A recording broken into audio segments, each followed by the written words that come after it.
I remember the exact moment everything changed. Snow was falling in slow, lazy spirals outside the frosted window. The fireplace crackled with holiday warmth, and the scent of cinnamon and pine hung in the air like a memory. My fingers trembled slightly as I peeled back the flap of the plain white envelope. Inside, there was no card, no festive note, no family photo, just a single sheet of thick cream paper folded in thirds. I unfolded it, and the world tilted. Effective January 12th next year, the trust fund of $3.8 million USD, established in your name at birth, will fully mature. I reread it 3 times before I spoke. Mom? Dad? They were sitting there in matching knit sweaters, watching me with unreadable expressions. Is this real? My dad just smiled and took a slow sip of his coffee. My mother nodded, lips curling into the smallest, most mysterious smirk I'd ever seen on her. And just like that, the foundation of everything I thought I knew about my life cracked beneath my feet. Let me rewind. Until that Christmas morning, I believed I was just another overworked, underpaid 25-year-old trying to claw her way through life with 2 jobs, a mountain of student debt, and a dream so fragile it cracked a little more every day. My parents had always encouraged me to be independent. From the time I was 15, they nudged me toward part-time jobs. Dog walking, babysitting, retail, food service, you name it. They said it was character building, that if I wanted anything, I'd have to work for it. That nothing in life came easy. They paid for my basic needs, yes, but anything beyond that was on me. At first, I was okay with it. I wanted to prove myself. But by the time I hit 23, juggling a marketing internship by day and bartending at night, I began to resent it. My friends were taking gap years, studying abroad, living off allowances and trusts while finding themselves. Me? I was calculating tips just to afford oat milk and faking smiles for middle-aged creeps asking for my number. Still, I kept going. I built up my resume, saved up bit by bit, learned how to stretch $1 so thin it could scream. I even started freelancing, branding small businesses and learning SEO just to boost my income. I thought I was earning my freedom the hard way. I thought I was strong because of the struggle.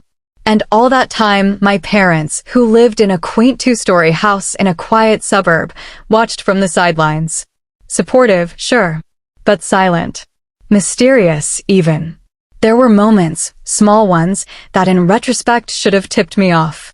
Like how my mother once stared too long at my beat-up Converse with a look that wasn't quite judgment, but wasn't pride either. Or how my dad once mentioned that he hoped I wouldn't hate them someday.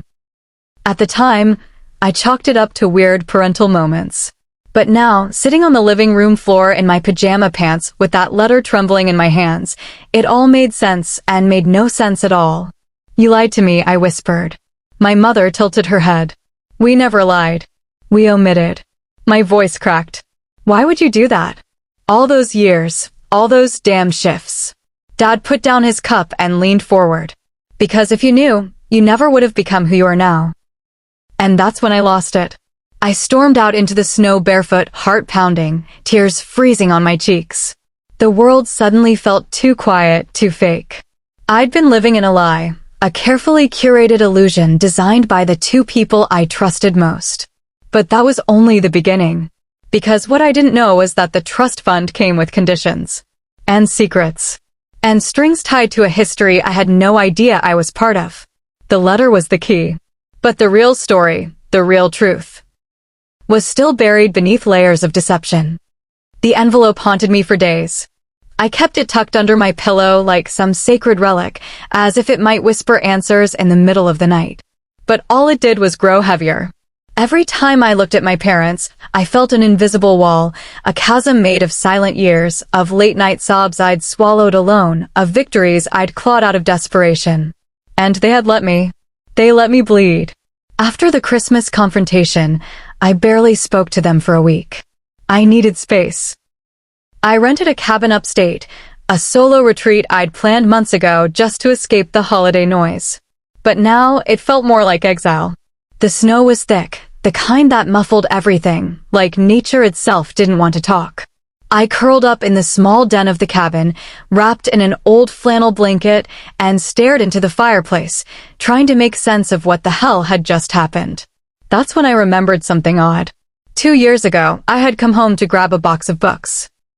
I was halfway down the basement stairs when I saw my dad carrying a steel lockbox, the kind you'd expect to find in a bank, not a suburban home. When I asked what it was, he gave a casual, just old tax stuff, and swiftly changed the subject. But now? That memory itched. I drove back early from the cabin, a storm brewing in my chest that made the actual weather look tame. My parents were at brunch when I arrived. I still had my old key. The basement was just as I remembered it. Dry, cold, and organized with terrifying precision. My dad's obsession with labeling had its perks. I found the box in a cabinet labeled Archives. Subtle. It was heavy and locked. Of course. I almost gave up. But something inside me snapped. I needed answers, not polite family riddles. I searched the garage for bolt cutters and went full feral. It took me 10 minutes and some bruised knuckles, but when the lock finally cracked, I felt like I'd broken open a crypt. Inside the box wasn't tax stuff. There were photos. Newspaper clippings. A birth certificate. But not mine. At the top, in perfect cursive, was a file labeled Project Valyria. My heart stopped. It was my middle name. But no one ever used it. Not even me. It always felt off.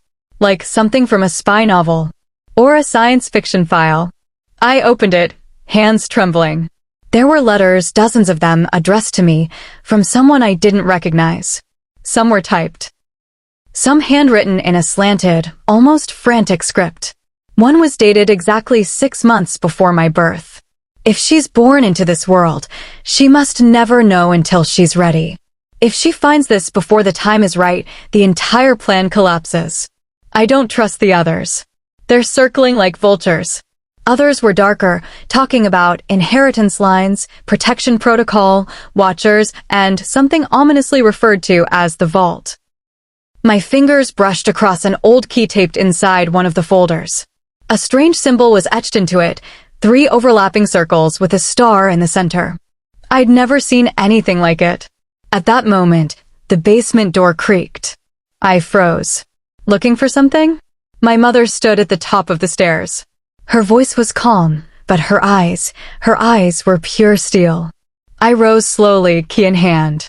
You knew I'd come looking. She nodded once. Yes. And now, it's time we tell you the whole story. But once you hear it, there's no going back. My throat tightened.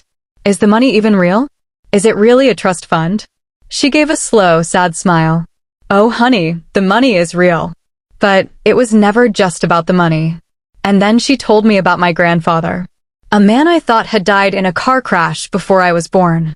Turns out, he faked his death. He was part of something much bigger, something buried under layers of secrets, money, and enemies.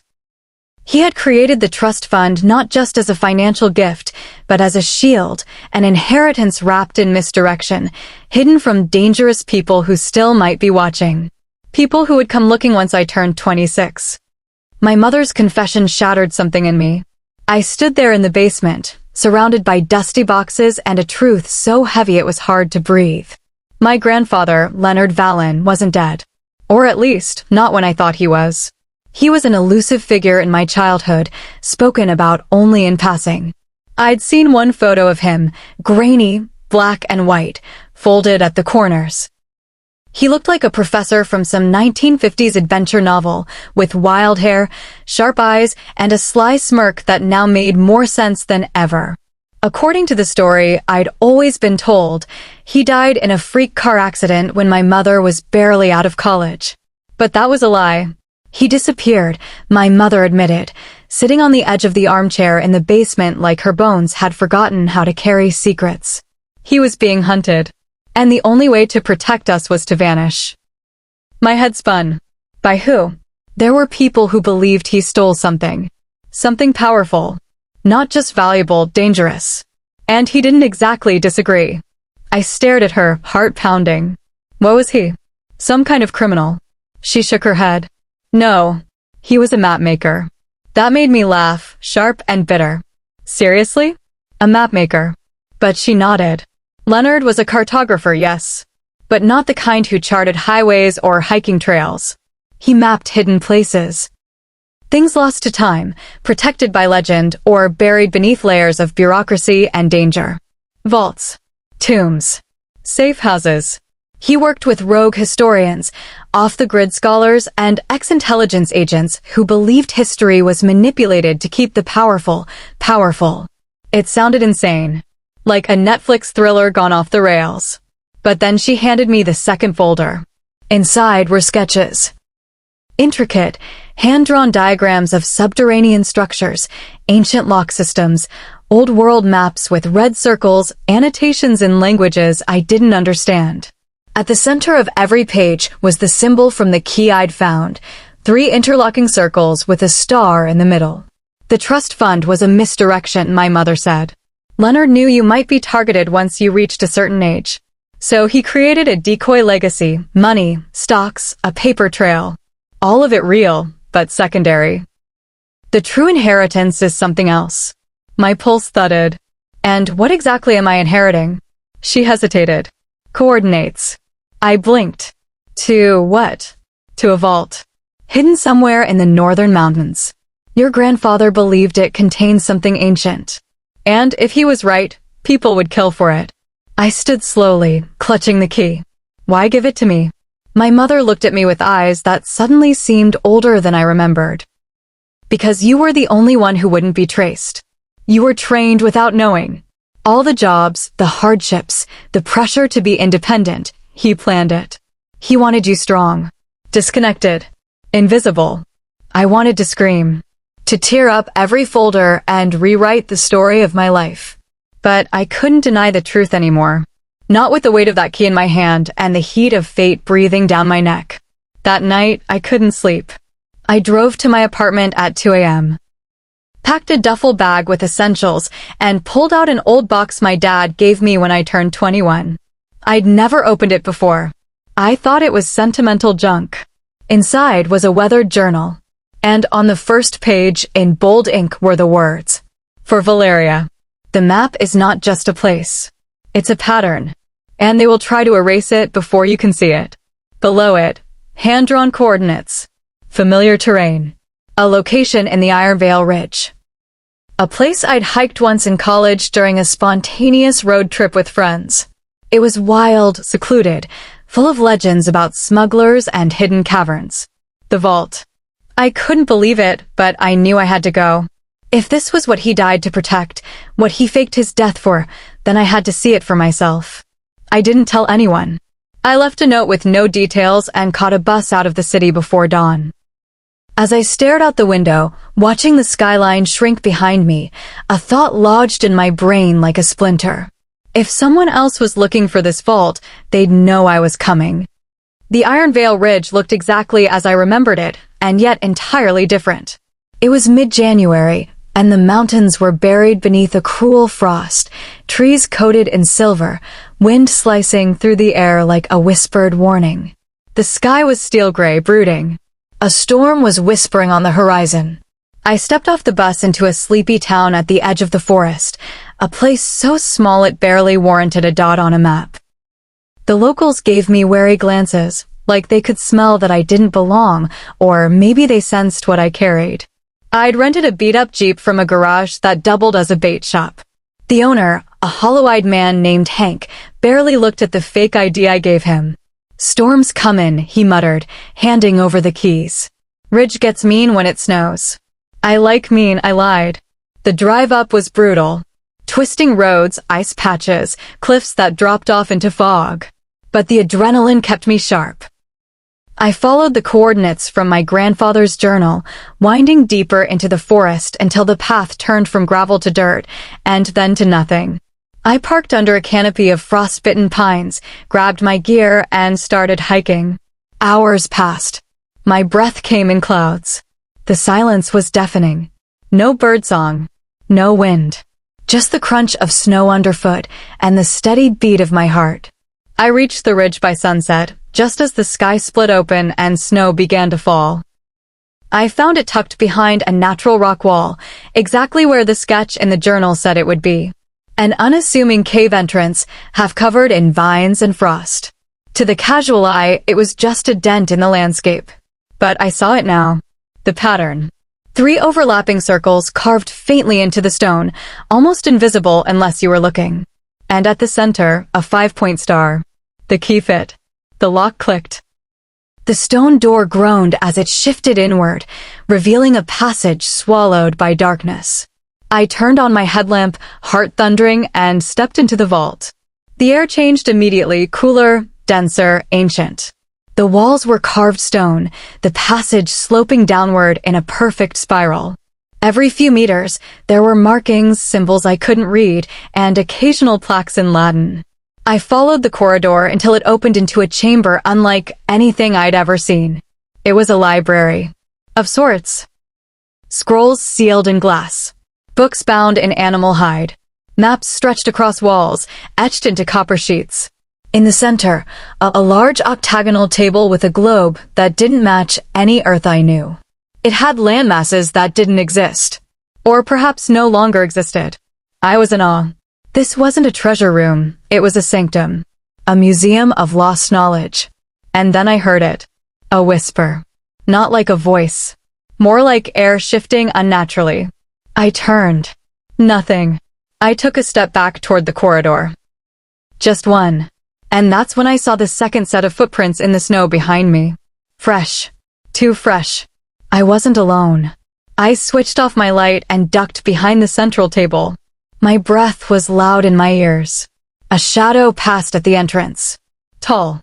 Moving with precision. Trained. Whoever it was, they hadn't followed me by accident.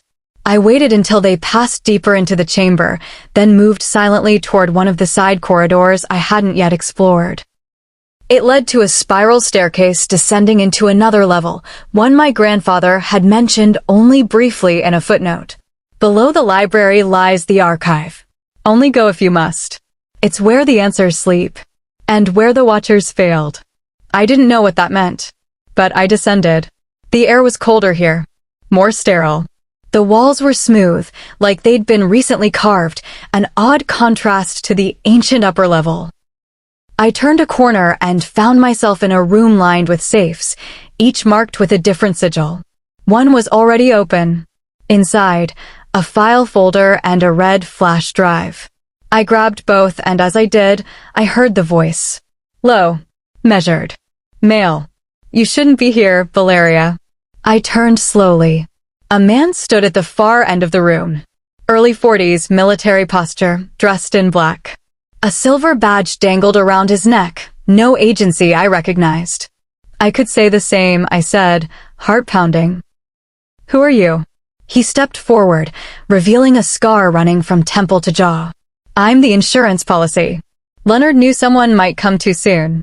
I was sent to stop them. I tightened my grip on the folder. But I'm not too soon. He studied me. No, you're right on time. Which is worse. Then he drew a weapon, some kind of modified stun device, and lunged. Time slowed. I dove to the side, the stun device crackling past my shoulder with a flash of blue light that scorched the stone. Pain flared, but adrenaline shoved it aside. I rolled, kicked over one of the rusted safes, and bolted toward the far corridor, clutching the flash drive and folder like my life depended on it. Because it did. The man pursued me with terrifying precision. He didn't shout, didn't panic. He didn't need to. He moved like someone who had hunted ghosts before and found them. I took a blind turn and slammed a heavy lever on the wall. With a satisfying groan, a thick metal gate dropped between us. He didn't flinch. Just watched me with those flat eyes and said, "You can run. But if you take what's in that vault, they'll find you." "They who?" I shouted back. His voice echoed down the corridor. "The ones your grandfather betrayed." I didn't wait to ask more. I ran through the maze of tunnels, descending deeper than the journal ever described. My flashlight flickered. The air grew thinner. But I followed instinct now, something in my blood knew the way. I burst into another chamber, this one circular, domed, and filled with glowing panels set into the floor like veins of light. At the center was a pedestal, And on it, a book. It was bound in blackened leather, sealed with 3 wax sigils bearing the same star triad emblem. The moment I touched it, the symbols glowed faintly. I opened the folder. Inside were detailed instructions from Leonard Vallon, handwritten in his familiar, looping script. If you've made it here, you are no longer a child of the modern world. You are a truth keeper. The book, according to the notes, was the true inheritance, not money, not property. It was a living document. A ledger of buried histories, unacknowledged artifacts, and knowledge systematically erased from the world's memory. Civilizations that predated the oldest known empires. Cures that were destroyed. Technologies forbidden not because they were dangerous, but because they were disruptive. Leonard hadn't just found these secrets. He had preserved them. Hidden them here. And now, they were mine to protect. The flash drive? A digital failsafe. A copy. Meant to be sent to the Sentinel Society, a rogue organization Leonard once trusted, but later feared had been infiltrated. And then came the choice. In the folder was a final note. Valyria, if you choose to protect this knowledge, you will never return to a normal life. You will live in shadow, hunted by those who profit from ignorance. But if you leave it, all of this will fade. Lost again. Choose.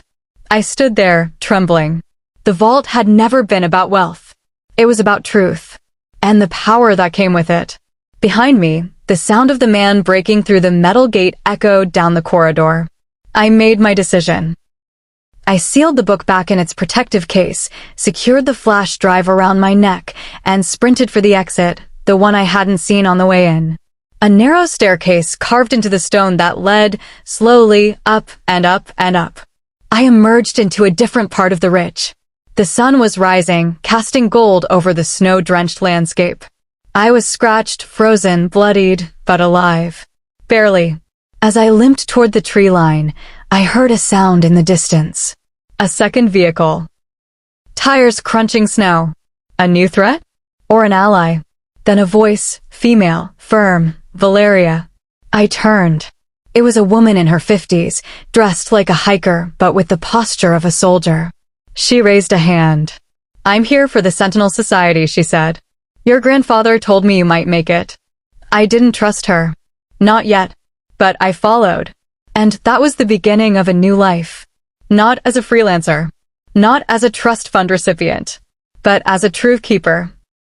The last in a hidden line of mapmakers, historians, rebels, and revolutionaries. My parents hadn't just lied to me. They'd protected me. And now it was my turn to protect something much bigger.